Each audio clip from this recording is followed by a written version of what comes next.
on est sur le fil du rasoir, je pense, et la situation s'aggrave. Dans le Val d'Oise, par exemple, en Ile-de-France, on est à un taux d'incidence de 795.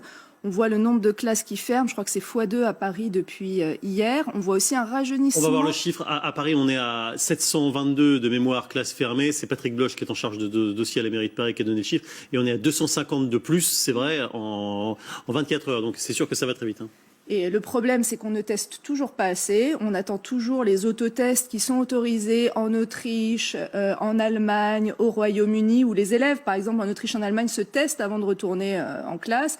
Les tests salivaires, on les demande dans les écoles, nous, dans les mairies, on ne les a pas. Vous savez pourquoi? Parce que c'est vrai qu'on a l'impression que tout ça traîne, on comprend pas bien. Typiquement, on propose depuis des semaines de tester dans les lycées. On peut le faire et on ne nous autorise pas. Il y a quelques semaines, on nous a dit, bon d'accord, 10 lycées par semaine. Nous, on était prêts pour 50 lycées par semaine. Donc là, on en est à 25, mais il faudrait tester massivement. Évidemment, il y a aussi la vaccination qui n'avance pas assez vite. Qu'est-ce qu'on vous donne comme raison? Parce que c'est vrai qu'on a du mal à comprendre. En général, c'est l'absence de réponse.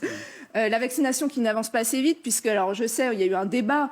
Nous, on proposait avec Valérie Pécresse que les doses soient réaffectées en fonction du taux d'incidence et du taux d'hospitalisation et pas de la proportion des plus de 75 ans, ce qui explique d'ailleurs qu'en Seine-Saint-Denis, il n'y a pas assez de doses puisqu'il y a une population plus jeune. Ça, c'est pas tolérable. Donc tout ça fait qu'on est dans une situation très compliquée. Les écoles, c'est un sujet. Les enseignants sont inquiets. Les parents aussi retirent carrément leurs élèves. Donc nous, ce qu'on avait proposé comme solution intermédiaire, parce qu'on veut éviter le confinement total, c'est d'avancer les vacances scolaires de 2 semaines, quitte à les prolonger de 2 semaines. On ne veut pas la fermeture des écoles. C'est très bien qu'on ait maintenu ça en France. Après, on entend les messages des hôpitaux, on entend le message des collectivités qui ne savent plus faire dans les écoles. Parce qu'il n'y a pas que les professeurs, il y a tout le personnel communal, départemental dans les collèges, régionaux, etc.